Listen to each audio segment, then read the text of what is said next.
This morning, some are calling for people to boycott Steven Crowder's podcast. Now, that's the person who leaked the images. Calls for the boycott are coming from the Uvalde Foundation. Carly's on the alert desk. This man, Carly, is no stranger to controversy either. No, he's been accused of homophobia, misogyny, and racism. Now the Uvalde Foundation for Kids is calling on people to boycott his Louder with Crowder podcast. The Uvalde Foundation tweeted they called the leaking of the documents a, quote, grossly insensitive and self-serving move. But this morning, Crowder remains defiant, saying it's taken Metro Police too long to release the shooter's writings.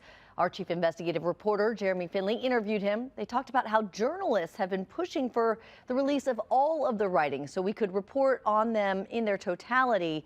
This is what Crowder had to say when Jeremy asked him if releasing just 3 pages was irresponsible.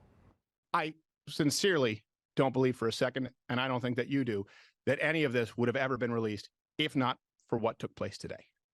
I hope if they have more and there's more context, great. I want to. Our job here is done.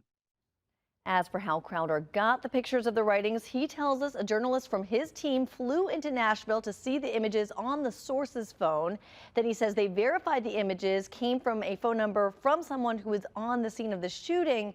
Crowder tells us the authenticity of the images was then confirmed by a Metro detective.